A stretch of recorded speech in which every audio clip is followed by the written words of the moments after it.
Oh.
I know I did you.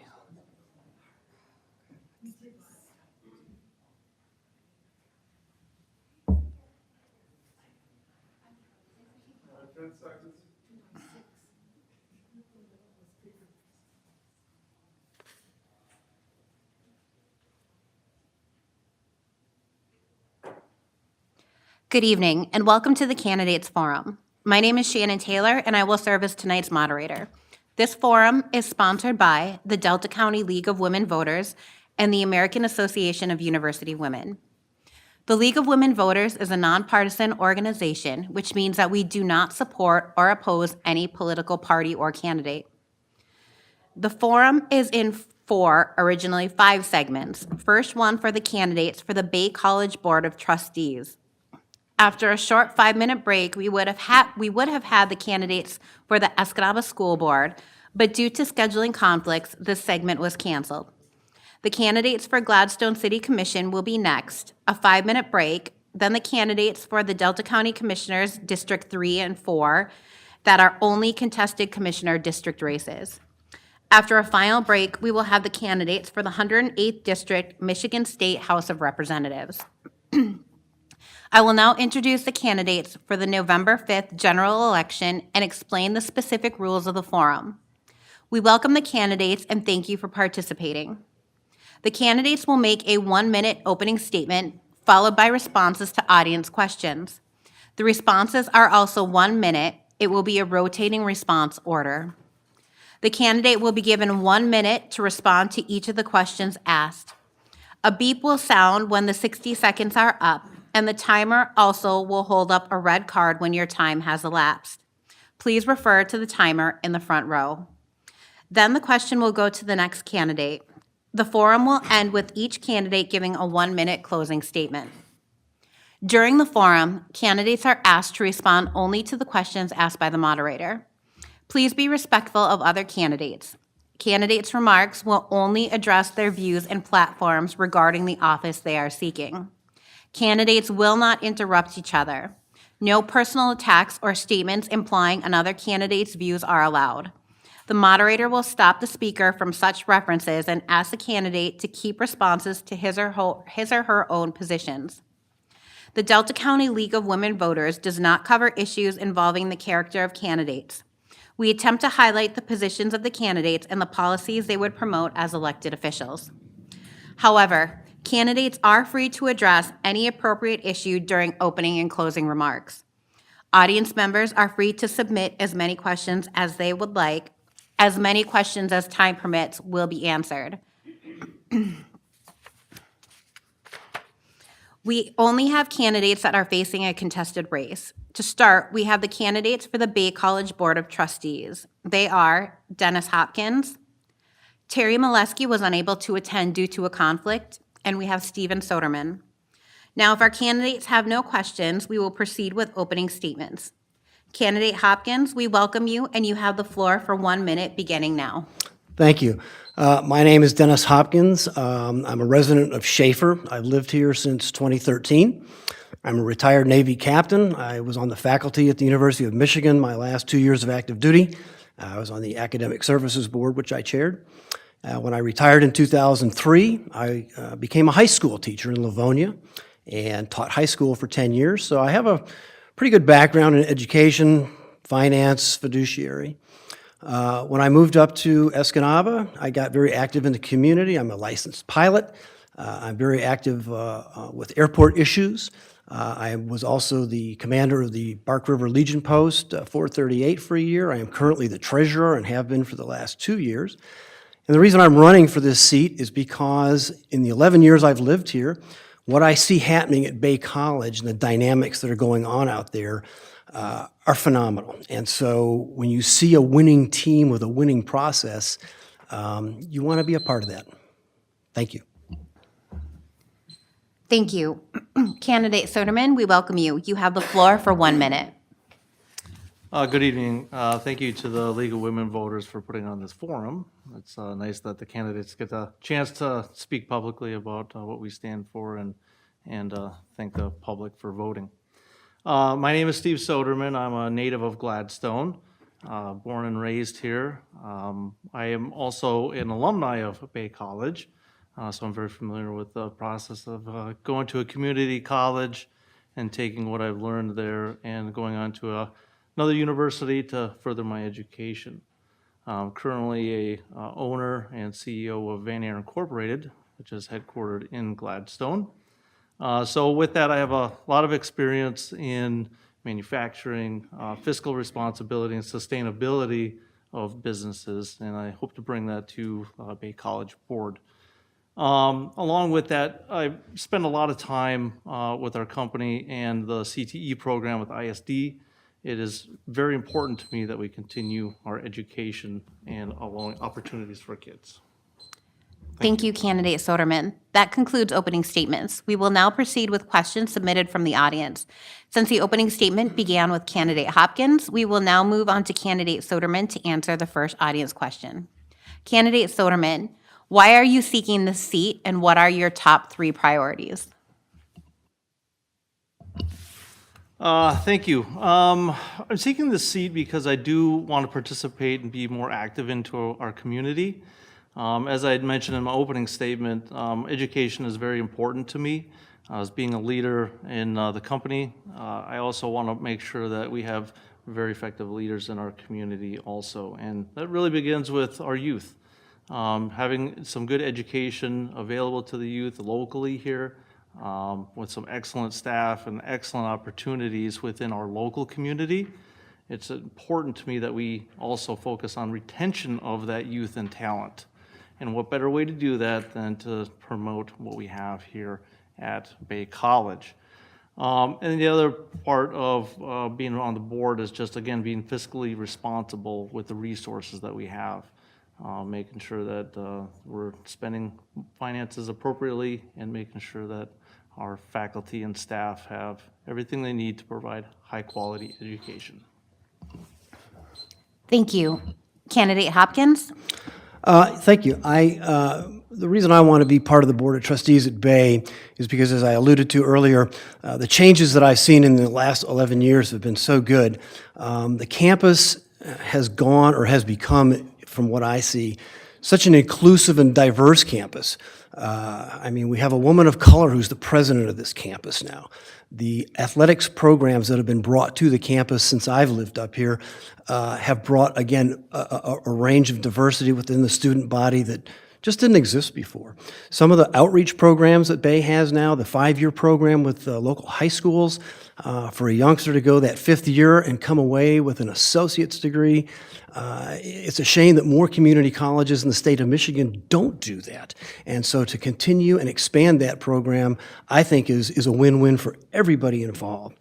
And lastly, just to be able to be involved at the student body level to choreograph what's best for them. Dr. Hughes's mantra is, it's all about the students. Thank you.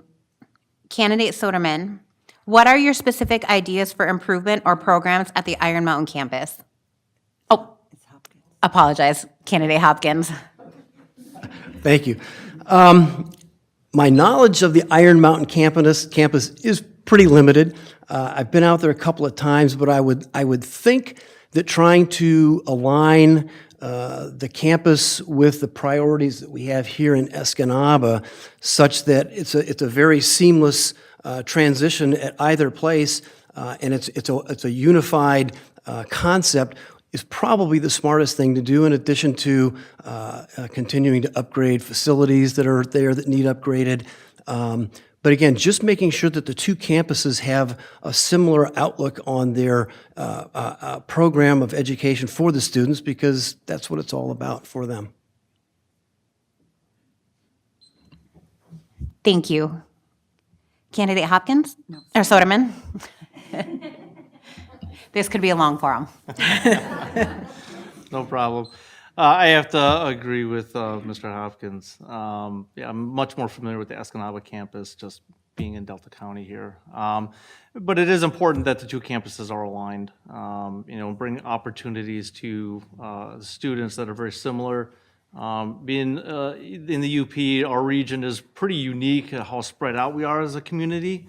So the more aligned we can be with offers of services to our kids, and then being able to use our resources wisely with our teaching staff, some of the remote working, the remote education opportunities that are out there.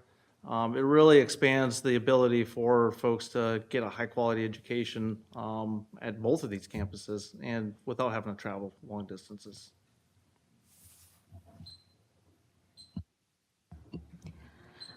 Thank you. And our next question would be, what are your ideas for increasing workforce training and other new programs? Candidate Soderman?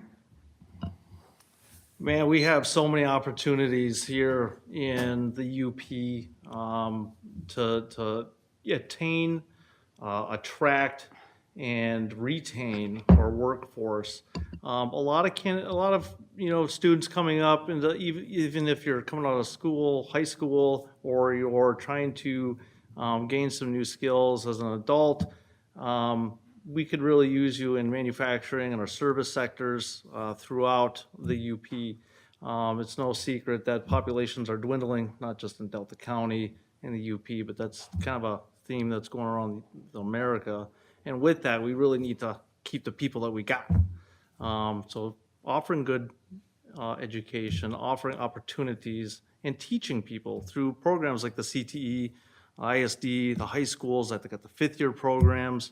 It really gives kids an idea of what's out there in the world and what can be used to help our society. Thank you, Candidate Hopkins. Oh, thank you.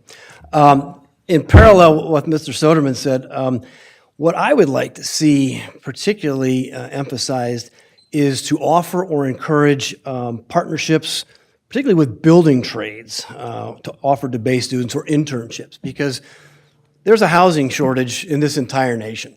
And part of the reason why there's a housing shortage is that there's just not enough skilled tradesmen to go around. After the housing bubble of 2008 burst and too many builders went out of business, so did the ability to build houses or electrical trades, plumbing, HVAC, it doesn't matter. And if we could somehow expand upon that as a program for our students, particularly in this area where there's a dearth of construction capability at the housing level, I think everybody would benefit, not only the student, but the community, the county, and I'd like to see some emphasis put on that.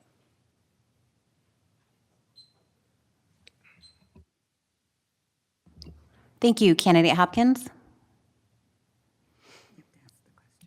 What do you think are the greatest strengths of Bay College? Is that question directed at me? Candidate Hopkins, yes. The strengths that I see at Bay College are, again, as I've hinted at, the diversity that I see on the campus, the strength of the student body and the enthusiasm. At a program the other day at Bay College for candidates running for office, the students who came through and wanted to actually engage with us and talk to us and see what our positions were, but at the same time, we got to see their enthusiasm and where they were coming from. And this one young lady who I spoke with, who was 18 years old, but came across to me as articulate and educated as if she was 30 and had a master's degree. Just that degree of involvement and that degree of enthusiasm and that degree of passion for what she sees at that school, I think is its greatest selling point. And if we can build on that or keep going in that direction, I think it's great for everybody. Thank you, Candidate Soderman. I think one of the greatest strengths that Bay College has is the breadth of diversity of offerings for education. You've got computer sciences, there's criminal justice, there's fashion design. I mean, you pretty much have an interest in something, you can find it at Bay College and get your start. And I think that is a great opportunity for people really trying to explore and figure out what it is they like to do. Every person has unique talents, skills, likes and dislikes, and it's a great opportunity to go to a local community college and explore those things. You know, what do I want to do for the rest of my life before you go off onto another university or move somewhere else? Take a chance and just try and explore some other areas. It will really help them out. So having that diversity and having the faculty and the facilities behind to help those people learn those things, I mean, that's awesome. And it's changed. Bay College has changed immensely from when I went there, 25 years ago to now. Thank you. Candidate Soderman, next question begins with you.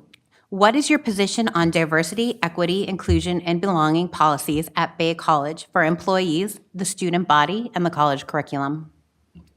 I think, it's important to have a variety of opinions and ideas. Just being a CEO at my company, one thing I don't want to do is surround myself with a bunch of like-minded people. That's a good way of getting yourself in trouble.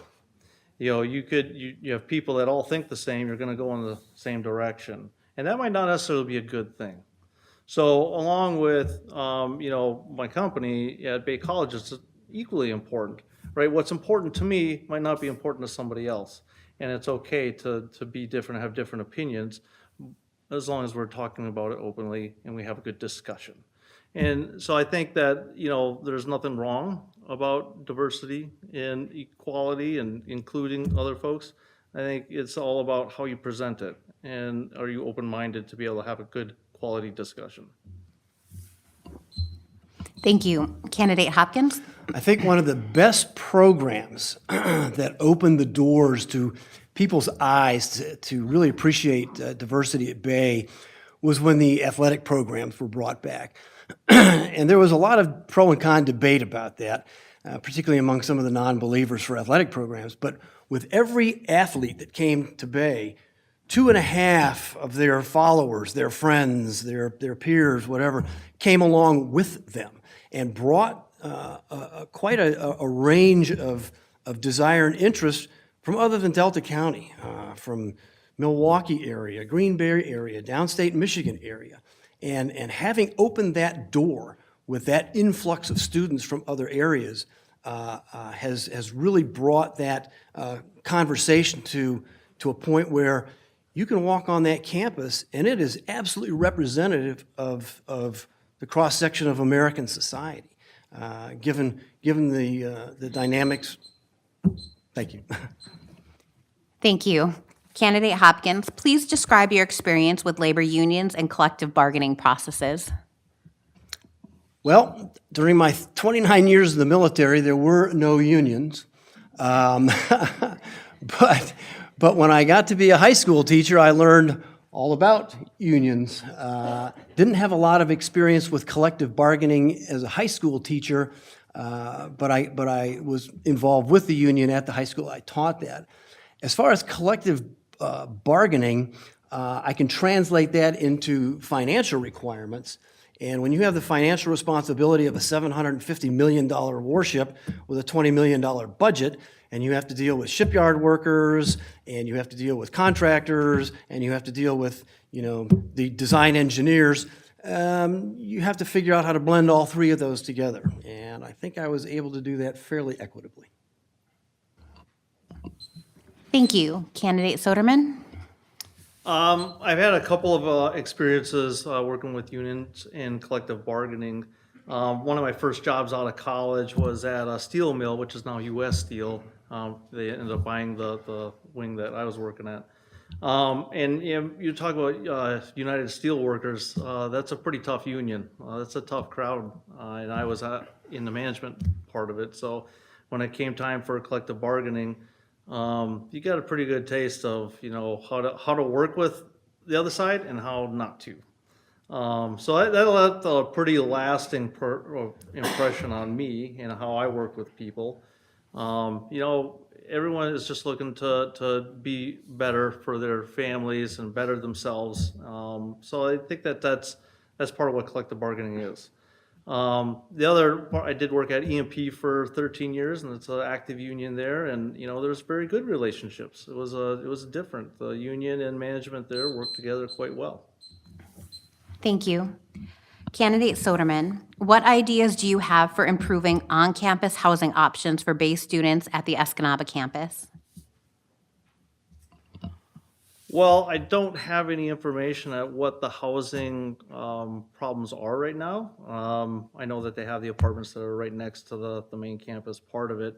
I don't know if they're, to the max, or if they have limits, or if they're aging facilities or not. So I'd have to get some more information to really respond to that appropriately. Thank you. Candidate Hopkins?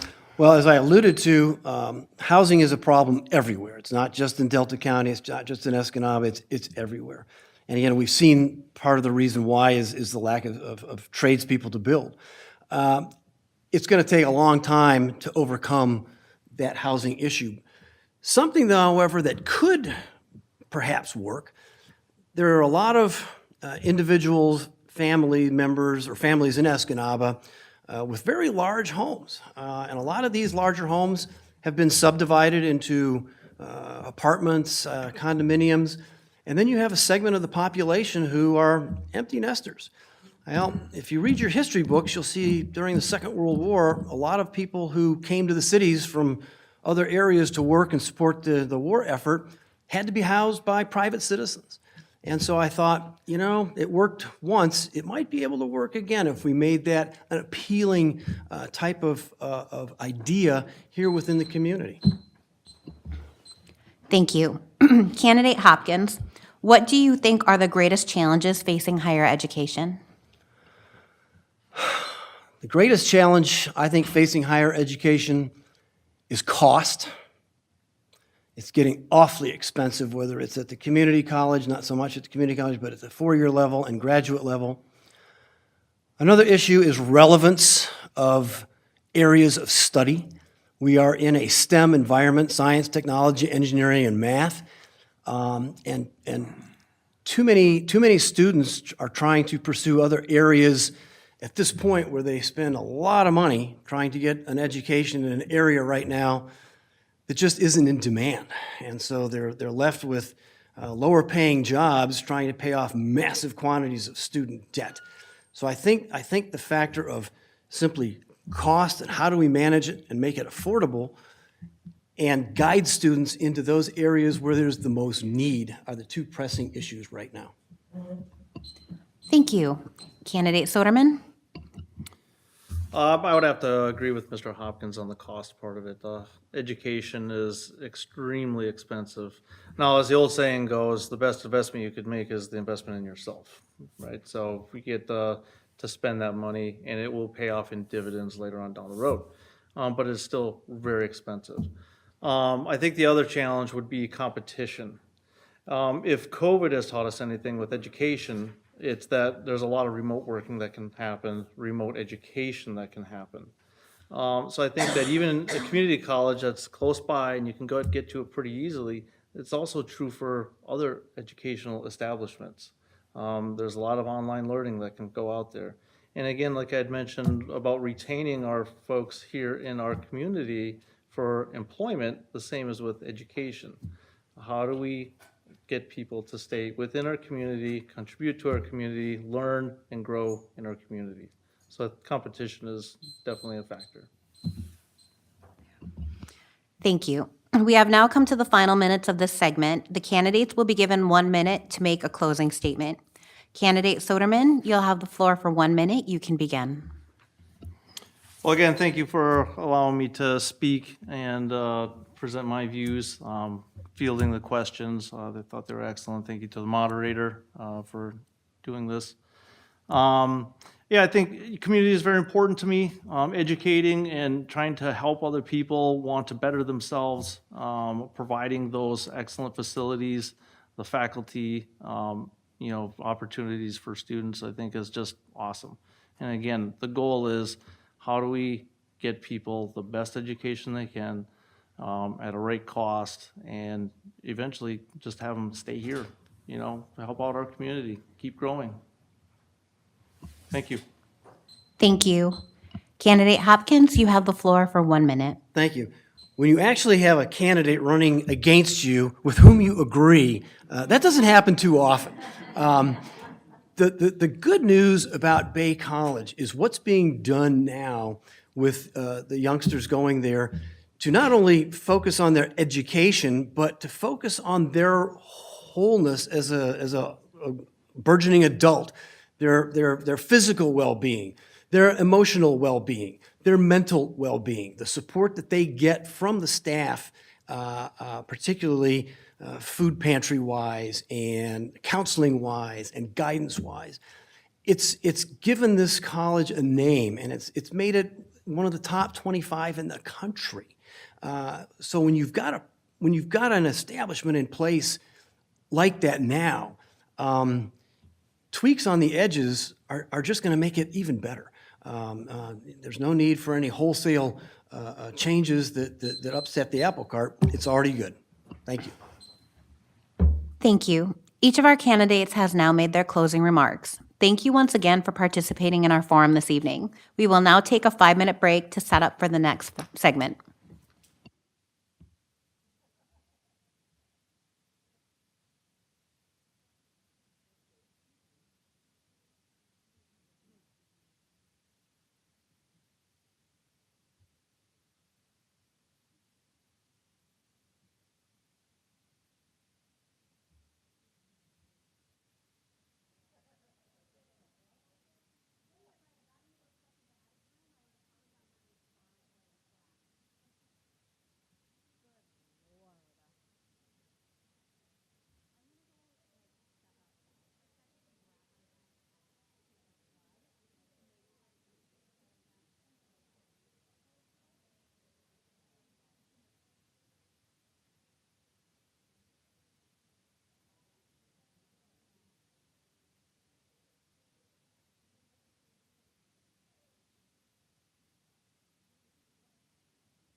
Welcome back to the Candidates Forum. My name is Shannon Taylor.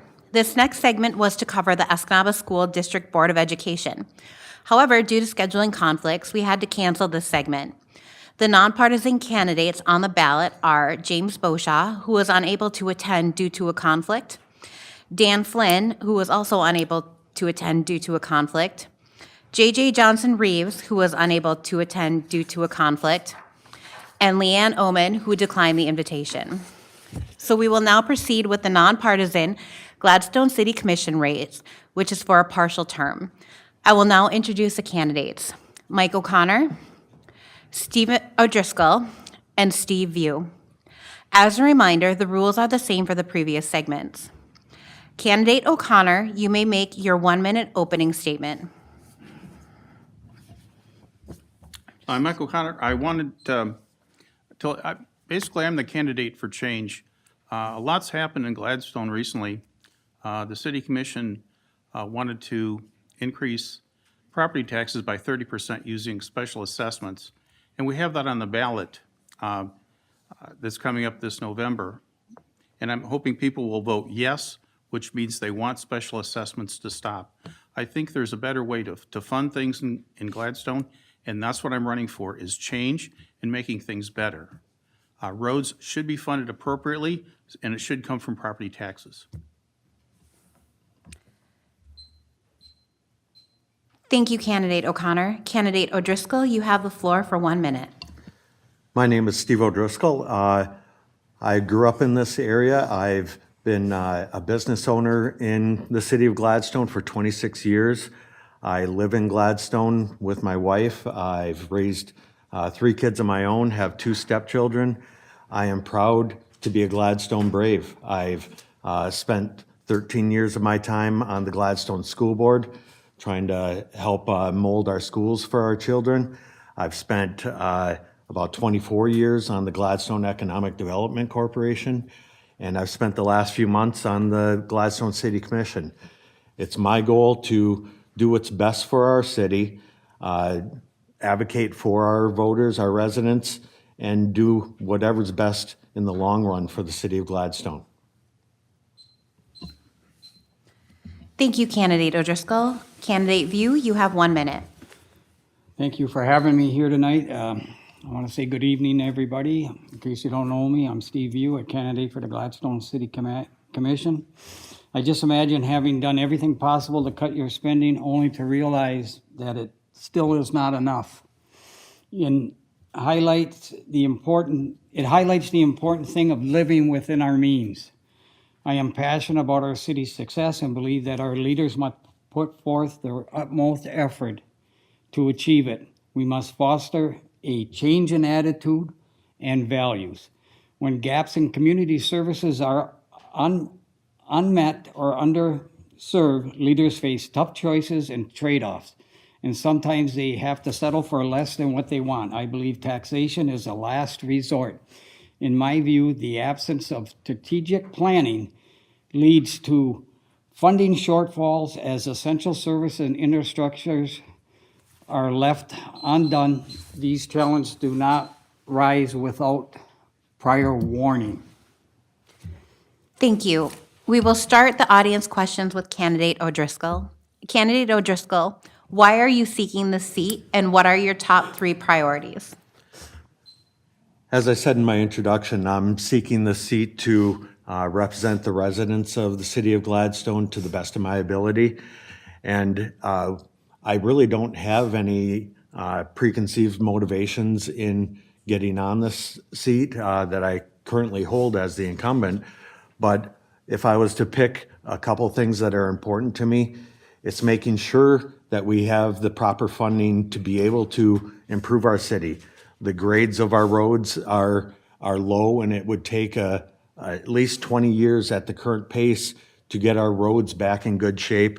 We're doing much better than some of our neighboring communities for other infrastructure, but I believe that we have a great community that has experienced growth in the last few years, and most of that growth is in young family-aged individuals, and I see that as a great positive, and I just want to keep that momentum going by providing the services that are best for our community. Thank you. Candidate View? I just want to help the city. And to me, the city is its citizens. As far as priorities, I just want to emphasize the pros and cons on issues I believe that we just need to do properly. The city must stay within its means, develop a multi-year financial plan to prioritize where the money is spent.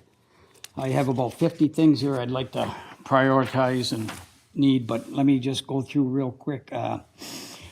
One thing that I know is coming, and maybe not in my lifetime, but I'm gonna try to push for it, I wanna discuss public partnerships and public-private partnerships.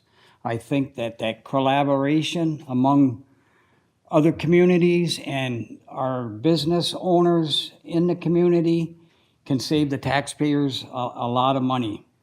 I want to look at, that is quick.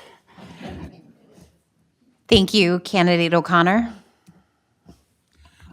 I think the major aspect facing a lot of people in Gladstone is they're getting hit with taxes. We see taxes going up, and of course, utility costs. We just had a wastewater plant built, and there's more costs coming. And so we need to look at how we can control costs. Electric, trash pickup, I think, again, private partnerships. There's other businesses that pick up trash, so rather than having the city do it, that could be done by another entity, sewer, Delta, disposal. And the same thing with electric. Do we need an electric department when we could basically have some other entity that would be willing to do the electric service? That would help to bring the costs down in those areas. We definitely need to address roads. I mean, that's the number one concern.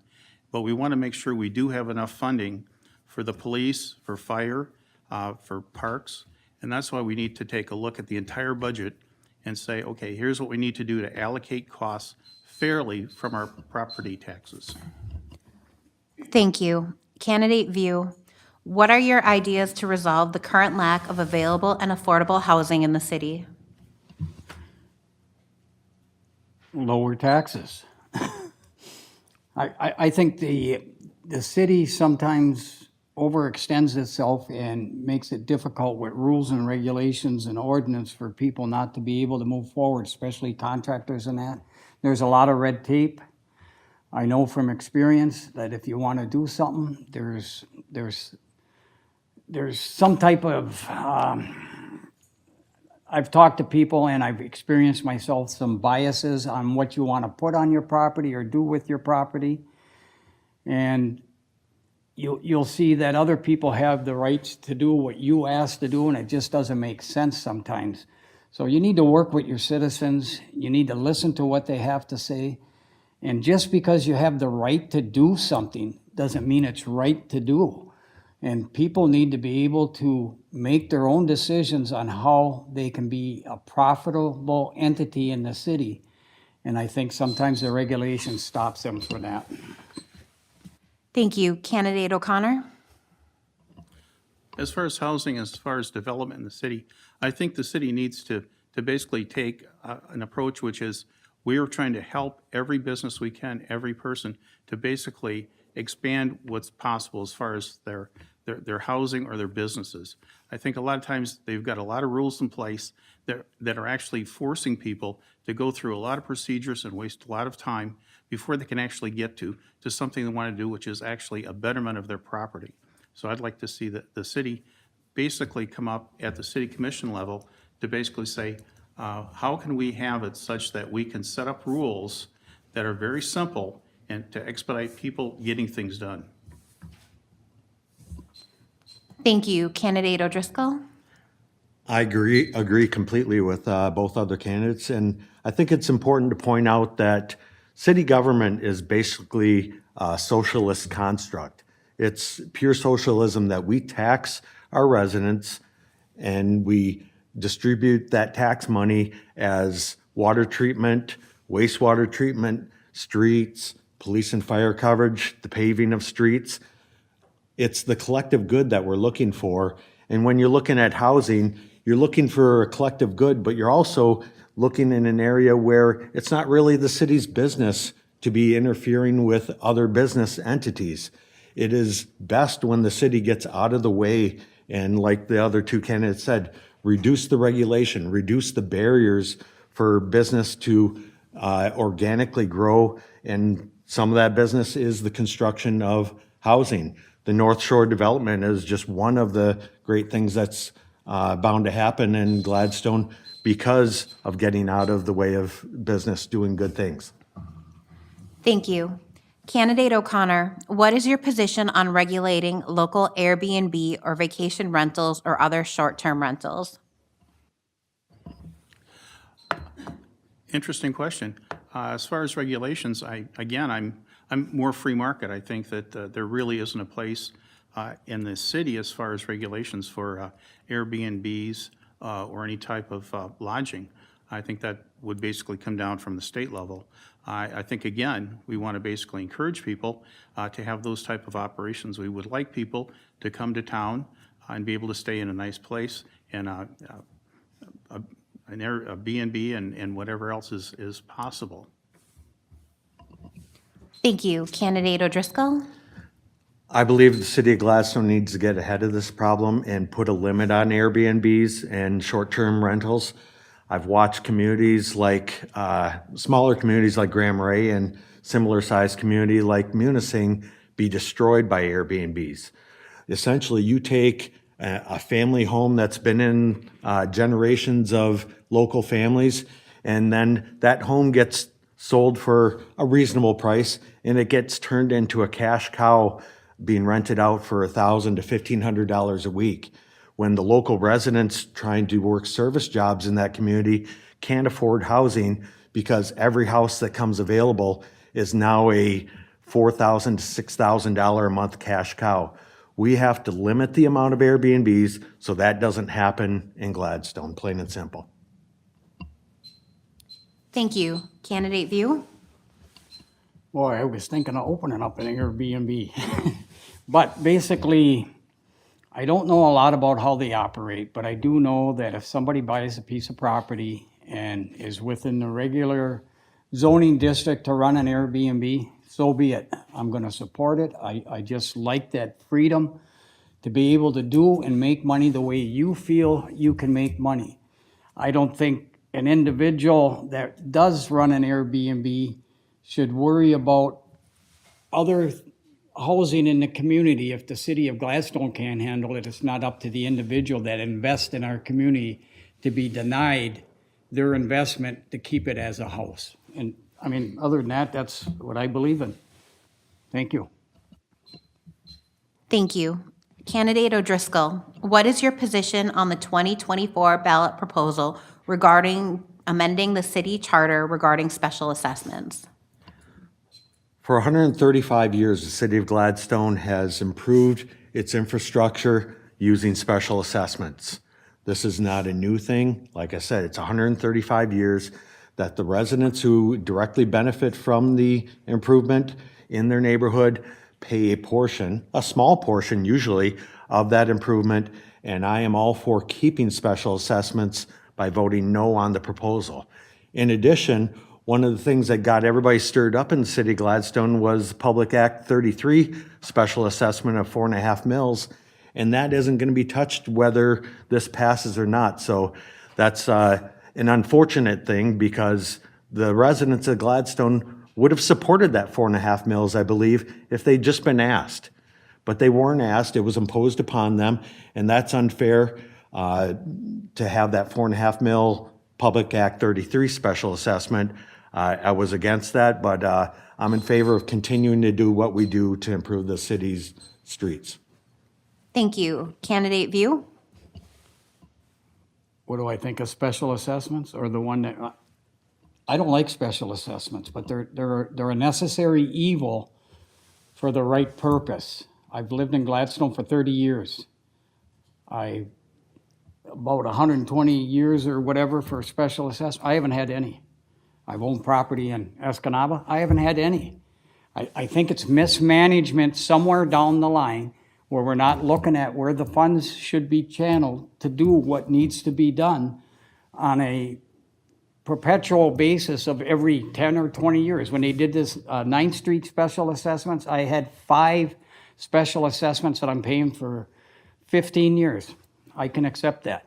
The problem was that I seen is they did not do a lot of infrastructural work under the road, and they tore away good sidewalks. An alley that I already had paved within the last 10 years, and the street was in good condition. But somehow, okay, that's it. Thank you. Candidate O'Connor? Okay, the special assessments were meant such that if there was an improvement, that the part that improves your property, you'd pay for that. The problem is the city's misused special assessments.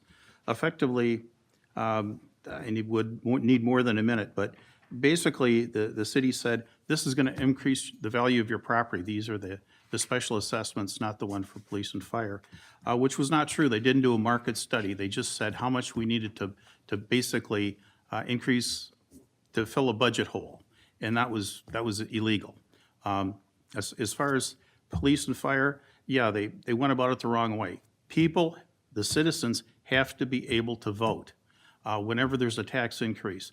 And that's the problem the city has, is they want to be able to go into a meeting, have 2 meetings or 3 meetings and say, well, we're going to have a special assessment and we're going to charge you this much money. And effectively, there's nothing you can do to stop it once they get that going. But we can stop it by changing the charter. Thank you. Candidate View, what do you think are the most significant crime or law enforcement issues in the city, and how should the city address them? Crime. Not being privy to police logs, I would say just generally, there's probably issues with drugs in our community. I see a lot of issues, even personally, of people I know that abuse drugs. I don't know how much the police can do about that unless they break the law or do something. You know, I think marijuana is not a gateway drug, but it's something that everybody, the young kids are looking at, that because it was passed and it's legal, that it doesn't have any effect on them. And I do see, you know, as a bus driver, I do see effects, not with the students, but with some of the people that surround me in the public because of stuff I do. And I don't know how the police can handle anything better than what they do now. I do appreciate their services, and I don't know about any break-ins, so. Thank you. Candidate O'Connor? I haven't looked at the statistics for crime in Gladstone. I think we all know instances where things happen, and the police seem to be responsive. We have a small police force, and of course, we have a lot of new people on the force. Basically, there was some turnover. I think they're doing the best they can, so I really haven't looked at the numbers, but I think basically we're doing well with what we have. Thank you. Candidate O'Driscoll? I think we're very fortunate in Gladstone that we have a relatively low crime rate. The crime that we do see, as Mr. View pointed out, is spurred by drugs. Even the break-ins, you know, breaking into cars is to get the assets that can be sold to buy more drugs. But we are very fortunate that we don't have the problems of big cities, and we are able to be more proactive. We're able to have a school resource officer, in fact, 2 school resource officers in our city that get into the schools and create a presence with the students, that the youth in our community see the police as a positive, not as a negative that they will run into and should be afraid of. They are creating a very positive environment in our community of relating with our local law enforcement, and I think that's only going to be better for the city of Gladstone. Thank you. Candidate O'Connor, what are your plans for the Soo Line steam locomotive currently on display in the city? Wow. Well, it's kind of big to move, so maybe we should leave it where it is for right now. I think, long-term, I'd like to see, have the steam engine move from where it is, because really people can't enjoy the train where it is because it's on CN property. But it would cost a lot. We'd really have to have a big person come forward, a manufacturer, to basically build a structure to move the engine. So I think right now the plan is to basically keep the train where it is, keep it in the best shape it can be, and hopefully raise some money over the next 10, 20 years, and hopefully we can do something with the train to move it to a permanent location, which would be the center of some cultural event where we could have a train, possibly some other rolling stock, a caboose, or some other cars. That's about all I can say, except who doesn't love trains? Thank you. Candidate O'Driscoll? I think the old locomotive that sits on Canadian National property is a beautiful piece of our history of Gladstone, and it needs to have more participation from the city government in preserving and creating an environment for the community to enjoy that locomotive. I've heard, and I can't say that I've substantiated this, but I've heard that Canadian National is welcome to the idea of creating a parking area and easier access to that locomotive around their property, and I would be very much for that. But I was recently enlightened to the fact that our city general fund does not do anything to support that facility, and that was disappointing to me, and it's something that I will work on in the near future to get a little more of our city budget support of that fine piece of our history. Thank you. Candidate View?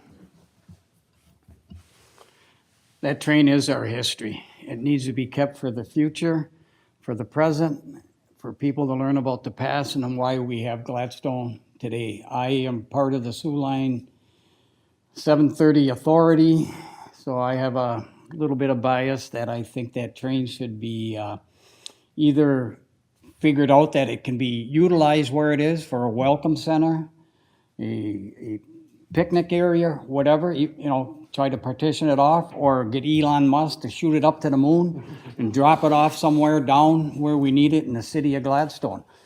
It's feasible to do anything we want with that train, but we cannot do anything as a group without city support. And I truly believe that that is the holdup. Let the Soo Line Railroad, which I'm part of, so I'm biased, I'm letting you know ahead of time, adopt that train. You know, give us a lease, give us a 100-year lease or something with a reverter clause that if we disband, it goes back to the city. Thank you. Candidate O'Driscoll, do you think citizens would be better served by expanding Public Safety Department or collaborating with neighboring services?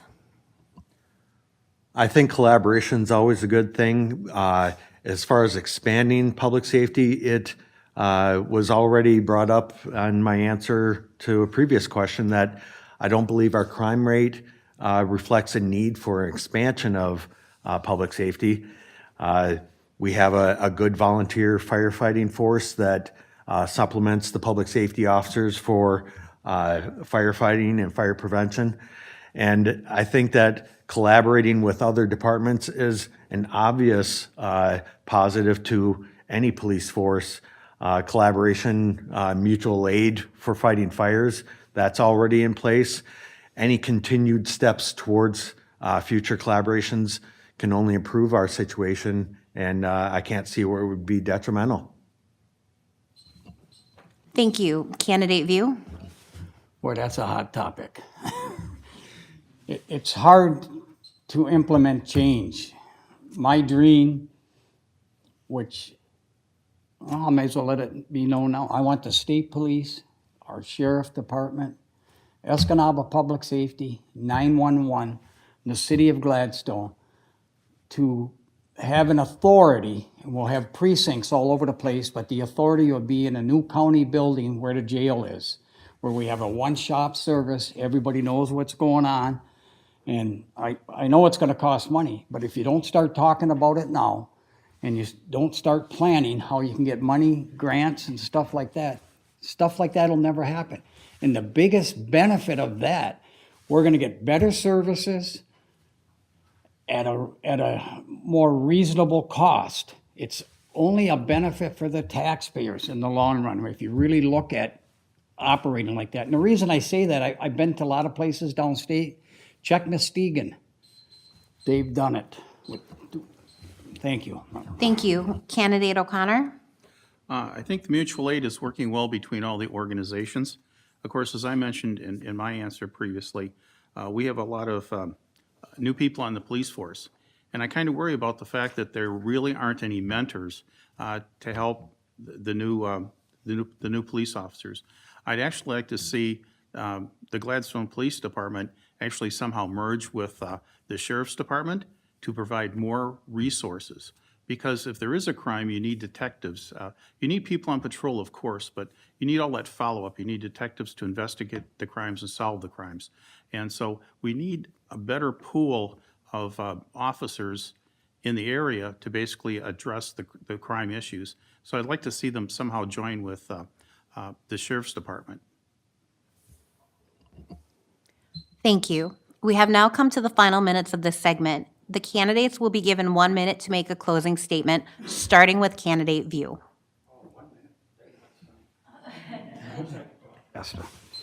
Okay, I made a couple lists of stuff I wanna intend to focus on. City interaction is important. We must demonstrate respect regardless of our, citizens' firm position. Opposition, I've seen a lot of stuff that caused a lot of commotion in the community. We should never devalue them personally or assign blame. Anything that happens on the commission, if I am on the commission, I'm gonna take the blame. I'm not gonna say somebody else is the reason why things ain't working right.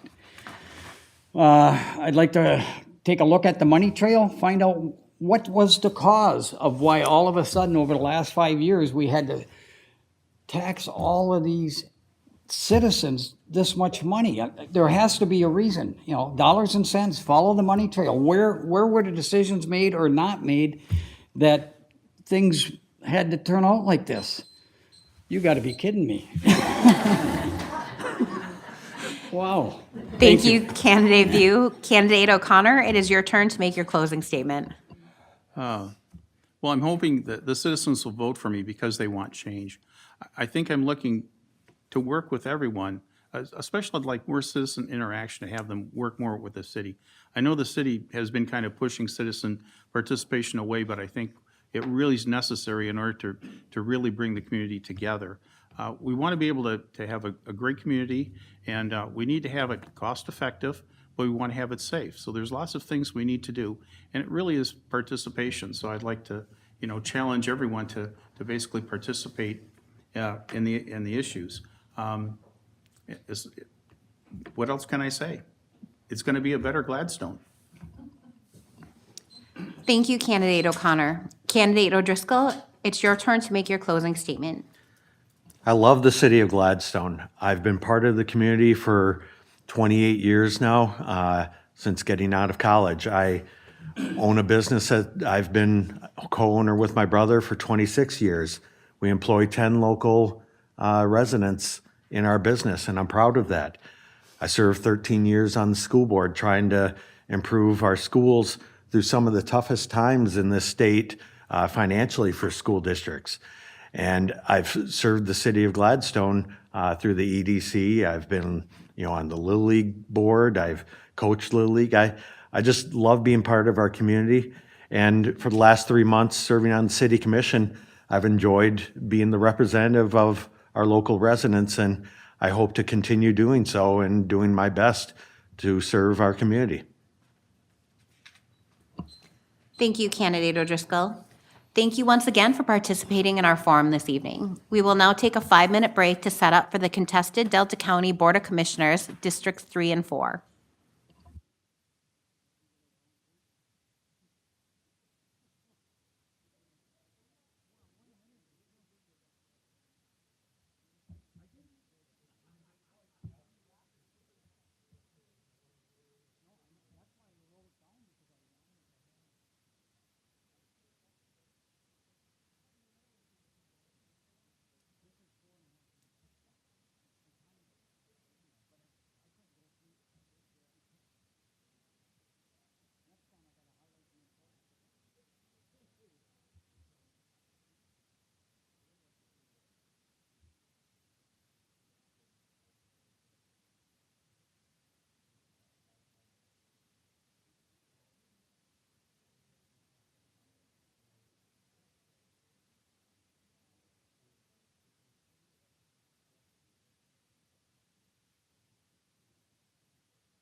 3, 2, 1.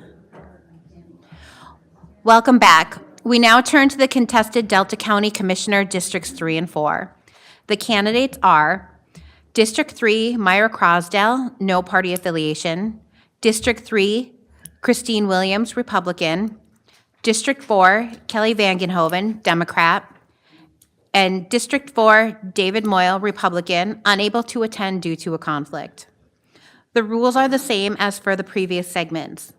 We'll begin opening statements with candidate Crosdale. Candidate Crosdale, please make your 1-minute opening statement.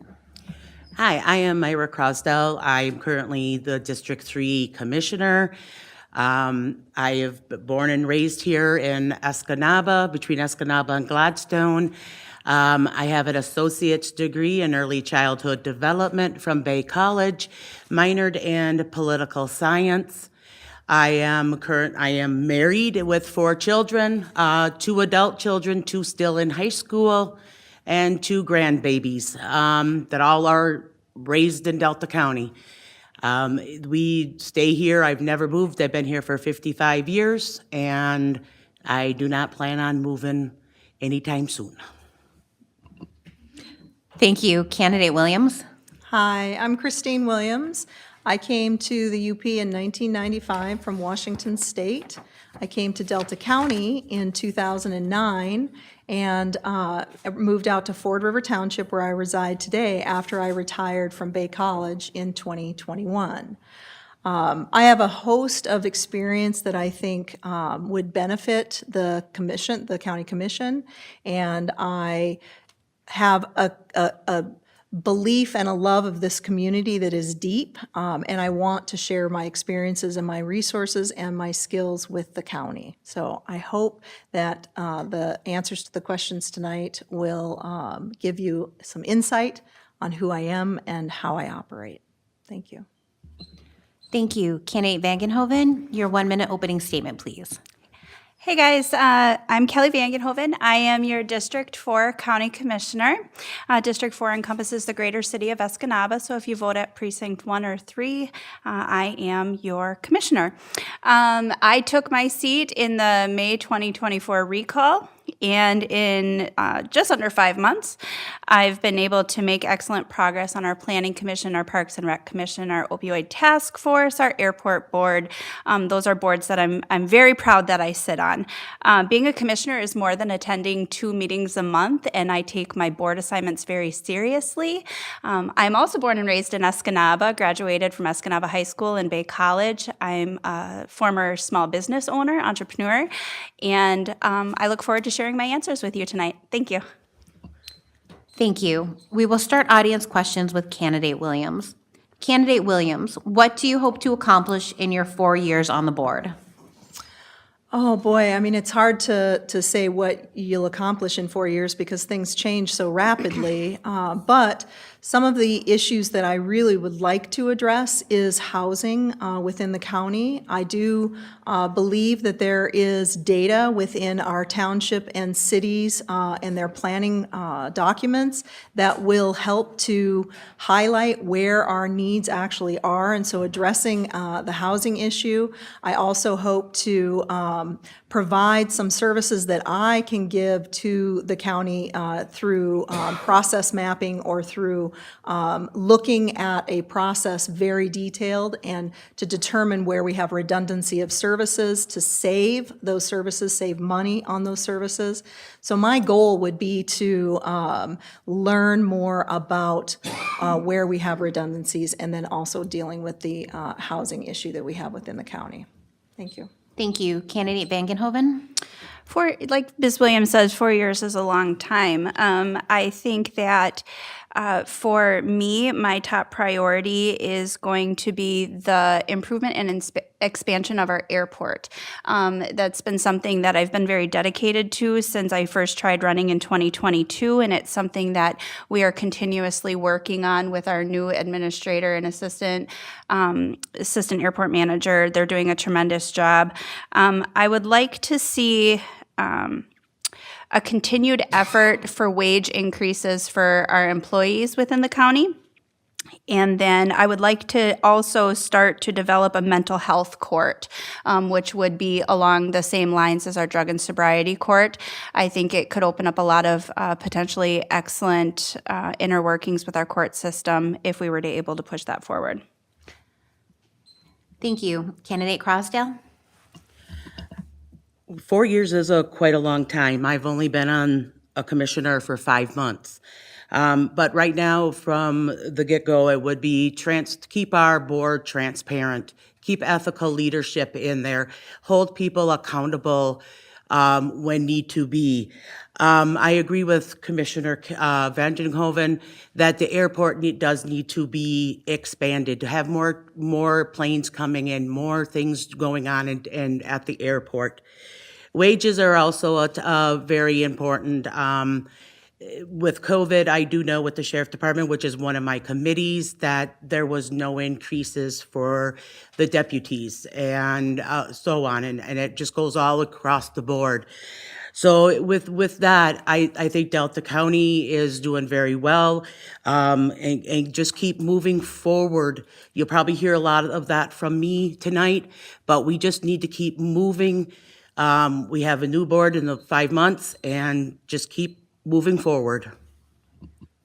Thank you. Candidate Vangenhoven, what financial background do you have to benefit the county?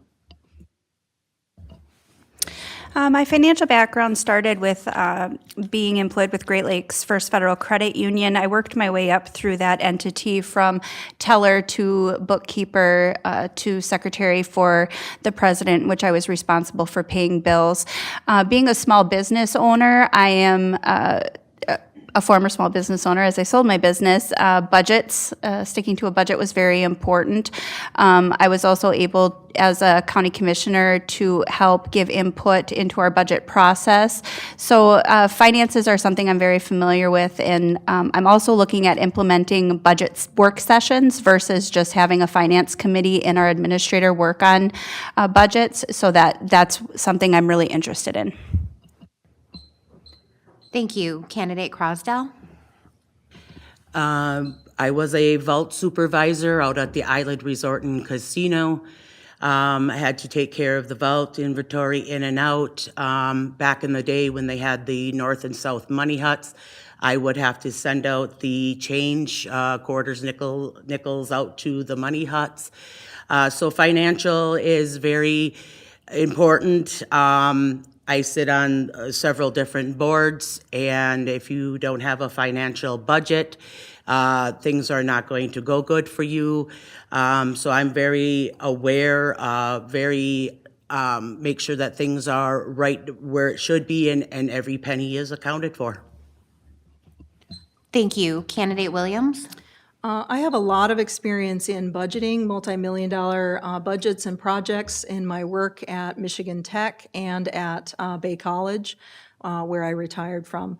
Not only managing budgets and developing budgets, but also managing projects, multi-million-dollar projects. And that happened before I retired in 2021, and I do have a lot of experience with that. But most recently, the last year, I have spent working with an accountant, and this is a one-on-one training with an accountant, to really understand forensic accounting. And so that's an experience I've had in the last year that I've really enjoyed, and looking forward to providing the insights and the resources and the skills that I've developed in this last year to the county in looking at some of the financial history that we might want to delve into a little bit deeper. Thank you. Thank you. Candidate Crosdale, how do you plan on bringing more housing to Delta County? First, you have to get the builders, you have to get the things put into line.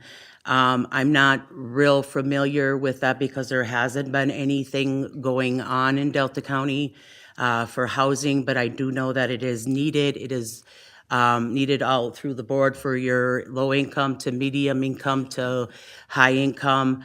I think that is something that needs to be addressed, not only in Escanaba and neighboring townships, but within the whole Delta County. Thank you. Candidate Williams? I think that housing is a it's an issue that really we need to understand. We need to look at the data and we need to understand what type of housing we need. There have been so many conversations about low-income housing, mid-income housing, high-income, or housing for different segments of the population. And when I sat on the City of Escanaba's Planning Commission, we had conversations about low-income housing. But is that really what we need? I mean, we don't have a real solid picture of what kind of housing we need and where we need it. And I think that needs to happen countywide, not just in these pockets, but having a plan countywide on how we're going to address the housing issue. But we also need to understand why, or not, I'm going to go back because I'm going to take my time. I want to make sure we get renovators as a part of the conversation, not just developers and not just building, but renovating what we already have. Thank you. Candidate Vankenhoven? Yes, at a recent UPACC conference that I attended, Invest UP did a presentation, and they stated by 2050, Michigan will be the place to live due to increasing climate change. So it's my goal to be able to work starting from the ground up with our City of Escanaba Planning Commission, to work with our City of Escanaba, our MEDC, to make use of old structures that are no longer of use within the City of Escanaba, to provide grant funding to people who would want those opportunities to take those buildings, rehabilitate them for either single-family use, condos, apartments. The City of Escanaba passed up on 2 great opportunities to have apartment complexes in our area that would have greatly impacted us now, but at the time they said, are they really needed? So instead of looking at the now, we need to be able to look at the future. Thank you. Candidate Williams? The current Delta County Board of Commissioners is fairly new. What do you think is the most important takeaway from the work of this new board, positive or negative? The takeaway, I think that for me, it would be the collaboration and the ability to work together. It seems to me, when I'm attending the meetings, that there's a camaraderie or a collaboration that's occurring, which I find it feels good to me. I enjoy that, and I hope that with the commission as it is and will evolve will continue. I think it's important. Thank you. Candidate Vankenhoven?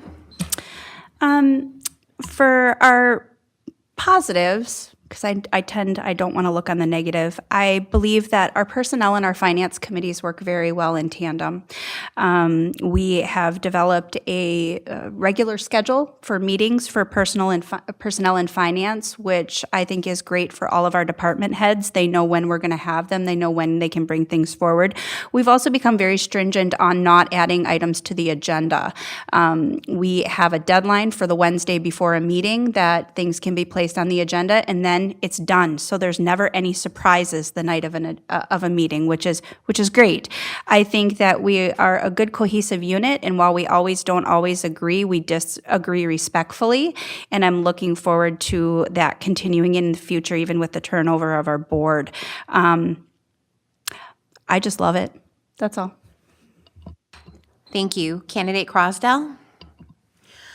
Oh, Kelly, you're kind of hard to follow there. The collaboration of the commissioners is at the utmost. We work together.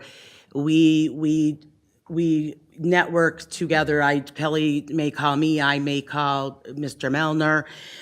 Just a teamwork. This is a teamwork for Delta County to bring all of them together, because we're just not segmented between District 4, District 3, District 1. We are Delta County, and that's what we want to get through. And also, like Kelly said, is we don't put stuff on the agenda just 5 seconds before we go into our meetings. We find that has worked very well for us. We can do our work As far as what's on the agenda, we can make sure we are knowledgeable of what's going on. If we don't know something, we can go and find it. We have time to get the business done of Delta County. Thank you. Thank you. Candidate Vangenhoven, do you think it is important for county board members to attend the monthly township meetings in your district? Yes.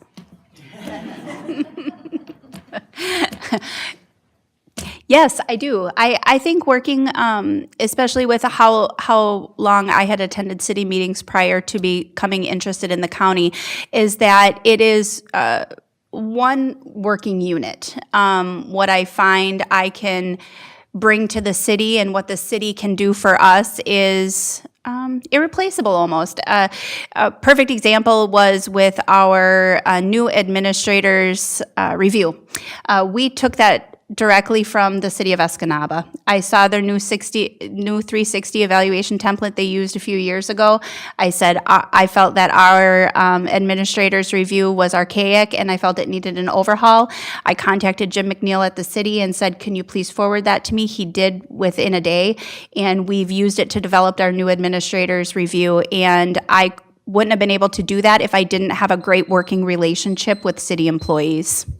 Thank you. Candidate Crosdell? Yes, that is of utmost importance, especially when you do have townships. I, in District 3, have Ford River, Bark River, and part of the city of Escanaba and part of the Escanaba Township. It is very important to go there because they're the ones that put you in the seat. You are their representative. They need to see that you care about their townships, about their concerns. If they have a concern, they may come up to you and even talk to you at a meeting.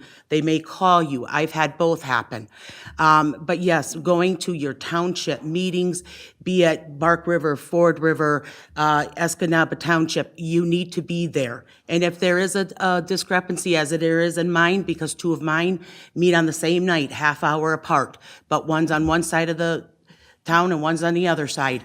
So you just have to really set a plan and do it. So 1 month I go to that one and the next month I go to the next one. Thank you. Candidate Williams? I absolutely agree with both of my friends on either side here. I do believe that the township meetings, the board meetings are a critical time in which you're gathering information from their board and you're taking information from the county and informing their board. They don't have necessarily the time to attend county meetings, and so you are that conduit to what's going on at the county level, and they can feed their information through you up into the county. And I think it's incredibly important. And as Myra pointed out, there is a conflict between Bark River and Ford River, so yes, you just have to make accommodations and attend one month and the other the next. So you just make do. You do what you have to do. But yes, you should attend your township meetings. Thank you. Candidate Crosdell, what is your position on the lawsuit from Escanaba Township related to large-scale solar farms and zoning? I have not had a lot of research or time I've just heard of it not too long ago. As far as I believe that everything that they should have first came to put it on the ballot to vote. The people of the townships, the people of the villages, they're the ones that live there. They're the ones that have their property there. They should have been asked first. They're the ones that know their townships. The state of Michigan does not know the townships. They just are a spot on a map. People that live there, even myself, I don't know everything from one of my townships to the other, but they should have been asked and talked to and had their input, whether the stuff was to come, the solar or whatever was to come into their township, because not every township or village is the same. Thank you. Candidate Williams?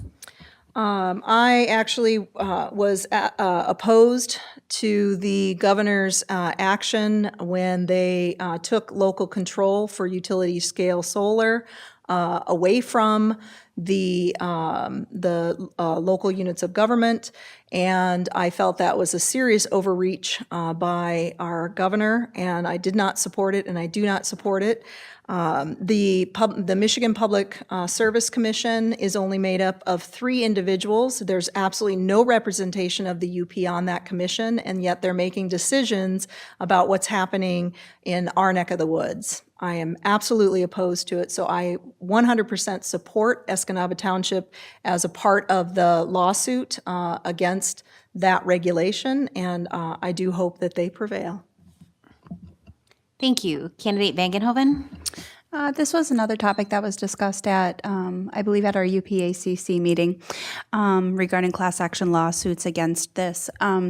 I firmly believe, and I have always believed, that no one knows their township better than the residents themselves.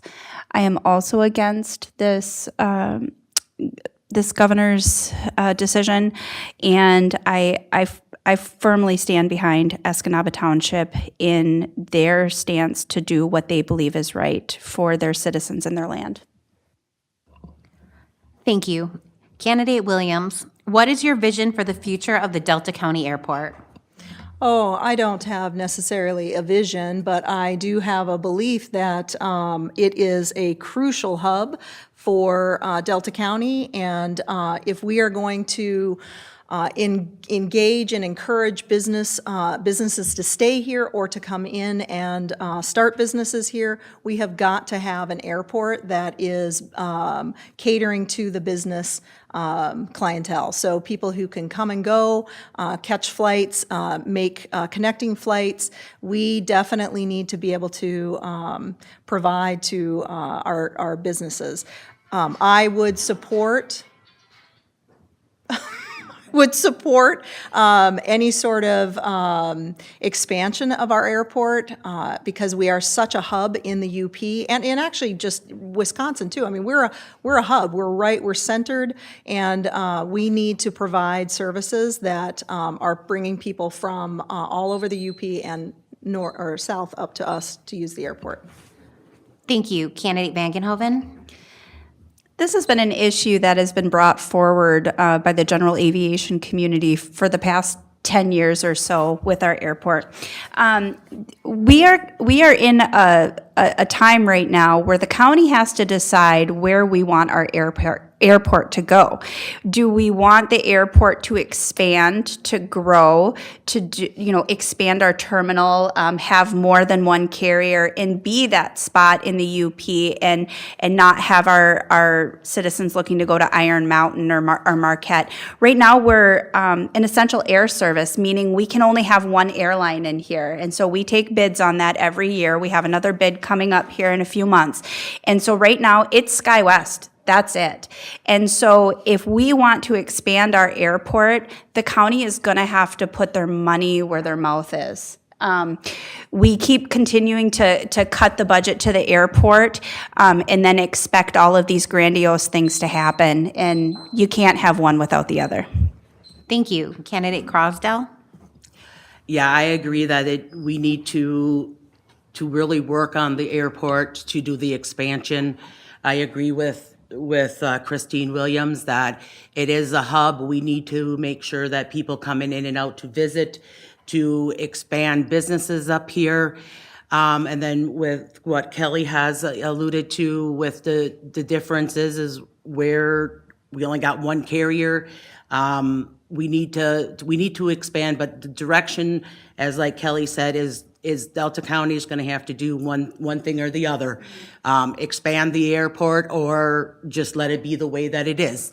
But I am very firm on the expansion, because then it'll be bringing up more people, more businesses, more opportunities to come into Delta County as well as up here to the UP.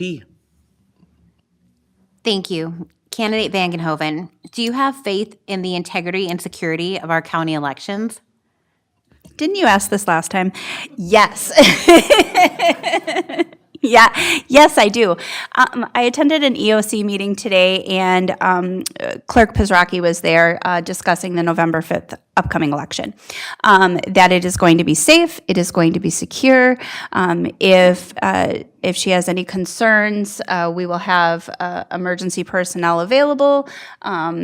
I believe in the integrity of our elections. It's the founding of our democracy, and I think our clerk has shown to be steadfast and consistent and honest. We have a board of canvassers that I firmly believe will do the right thing. We had a little blip in the past. I think that it's not going to be the same going forward. So yes, I believe in the integrity of our elections. Thank you. Candidate Crosdell? Yes, I believe in the integrity of our elections. I believe that Mrs. Peraki, excuse me, Nancy, for saying that wrong. I have all the faith in her, of her job, that she knows her job. She will do her job. If there is an incident, it will be handled properly. Yes, I am all for that, and I know she will do everything she can do. Thank you. Candidate Williams? Yes, I do. There's definitely integrity in our local elections. I 100% agree with that. I think that Nancy Pizraki is an excellent clerk. I think she does exceptional training with the townships and the clerks who are doing the work in your precincts. So I have all the faith in the world in our local elections. Thank you. We have now come to the final minutes of this segment. The candidates will be given 1 minute to make a closing statement, starting with Candidate Crosdell. Candidate Crosdell, you have the floor. Thank you for everybody for attending. I just want to keep on moving forward with the new board that we have. Like I've iterated before, I've been only on it for 5 months. I hit the ground running. I continue to do my committee work. I continue to make sure I go to the township meetings, to the township association meeting. I help out the people of Delta County, be it in my district or not. So yeah, I love Delta County. That's why I've been here for 55 years, and I don't plan on going anywhere else. Thank you. Candidate Williams, you have the floor for 1 minute. Thank you. And thank you, everyone, for being here and providing these questions for us to answer. I am super excited about this opportunity. I retired in 2021 from Bay College. When I was working at Bay College, I developed a set of skills that I think the county could really benefit from. Not only do I understand facilities and understand grounds, buildings, understand information technology, accreditation, processes. I have a whole host of skills and experience that I think I could offer to the county, which would be very beneficial, and I'm excited to be able to provide those resources and those skills. Thank you. Thank you. Candidate Vangenhoven. Thank you for this opportunity tonight. It's been fun, like always. I just want to say that I love being a commissioner. I love it. I wake up every day looking for the new challenge, the new adventure. I think that in the last 5 months, I've shown myself to be, a person who shows up, puts up great ideas, knows how to fight for what I think is right. And our commission is a great collaborative and cohesive unit right now. Like I said earlier, we don't always agree, but we respectfully disagree. And so I just ask you for your vote, whether you vote absentee, voting early starting this weekend, voting in person November 5th, just ask you to fill in my bubble. You can vote straight ticket and still cross parties and vote for the person who you think is the best person to sit on the commission, not necessarily the best party. So thank you so much for your time. I hope you have a good night. Thank you. Once again for participating in our forum this evening. We will now take a 5-minute break to set up for the candidates for the 108th.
Welcome back to our last segment featuring the candidates for the 108th Michigan House District. The candidates are David Preston, Republican, Christiana Reynolds, Democrat, and Kayla Wickstrom, Libertarian. The rules are the same as the previous segments. We will start the 1-minute opening statements with candidate Preston. Candidate Preston, you have 1 minute. Thank you. It's an honor to be here. Thank you to Delta County League of Women Voters for organizing this forum and to the city of Escanaba for offering the space. It's been an honor to serve the people of the 108th for the last 2 years. In these 2 years, we've been able to bring back $14 million in direct spending for our hospitals, schools, and senior centers. I've championed policies that would support emergency services throughout the district, though most importantly, I've pushed back on policies that would devastate our way of life. When I first ran for office 2 years ago, I ran because I wanted to give back to the community that gave so much to me and what I have. That's still true today. So when Lansing wants to pass mandates that force us to prematurely close power plants, lower reliability, lower affordability, I stand up in that gap to protect our communities. We lost that fight this time because a representative put their progressive values before the people of the Upper Peninsula. We can't allow the same thing to happen again. Thank you. Thank you. Candidate Reynolds, you have 1 minute. Thank you to everyone for being here. Thank you also to the League of Women Voters for putting this event on. If I had not had the chance to meet you, my name is Christiana Reynolds. I'm the Democratic candidate for the 108, and I am absolutely thrilled to be part of this race. I'm running so that our area can realize its potential. I'm deeply invested in our area, and my dream is to create a UP that's full of opportunity for all of our residents, but especially our young people. I'm a teacher and a mother, and I really want to see our area thrive. We need to focus on the issues that are fundamental to our community, and that's childcare, housing, education, and our economy. Thank you. Candidate Wickstrom, you have the floor for 1 minute. I am the Libertarian candidate, Kayla Wickstrom. I have a medical background from about 2008 to 2018. I worked in nursing through a variety. I did home health, I did facilities, and then after that, I really got into politics. In 2022, I primaried Ed McBroom. I was a Republican, and I was also the vice president of the Republican Women's Federation for the Upper Peninsula. After the race was over, God told me to shut off my social media, and I just really took a step back from everything for about a year and a half and got into the Bible and came back out with a new mission of being like the woman who is cleaning her house looking for the coin, which is just change, right? I want to go down to Lansing and inspire change that builds up an inheritance for the generations to come. And every single person who goes to Lansing from the UP should have the #1 objective of making the UP its own state. We literally have 0 representation down there. We get 4 representatives and 1 senator, maybe 2. We need our own state, and that should always be the #1 objective. And that's my #1 objective: individual liberties and freeing the Upper Peninsula. Thank you. We will start the audience questions with Candidate Reynolds. Candidate Reynolds, what is something unique that only you could add to this position? Thank you for that question. So with my particular background, my strength is definitely in education. Right now, we have a lot of ideas and to put forth with supporting not just teachers and students, but our entire educational system. And a lot of these ideas are really, really great. But I kind of describe them as like large ideas or up here ideas. We need to have ideas that address like immediate concerns at the ground level. So one thing that I would really like to see the state do to support teachers is to have a statewide curriculum library. That would allow teachers to collaborate with each other.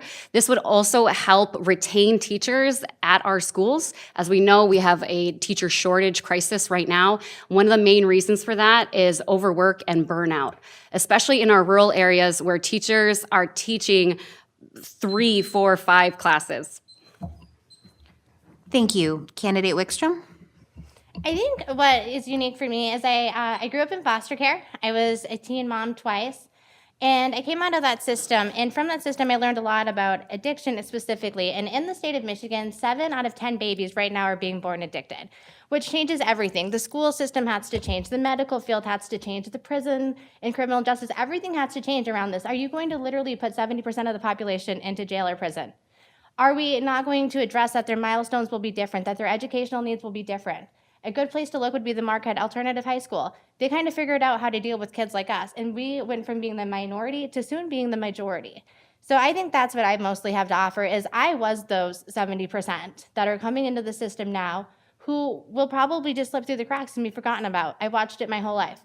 I watched my foster sisters become everything the state trained them to be, and I somehow escaped to be here today. That's what I have to offer.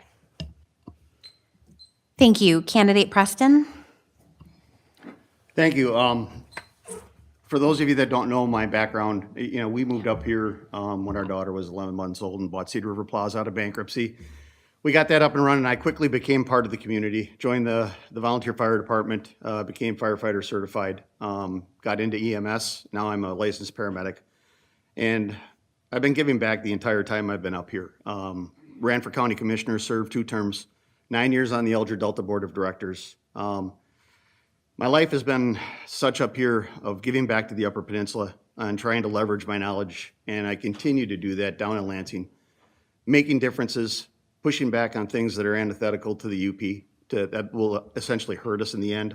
I've done that successfully on things like statewide septic and some other mandates that have been pushed forward, unsuccessfully on the energy mandates, but I would say that my experience and my background is what the biggest thing that I have to leverage and offer the people of the district.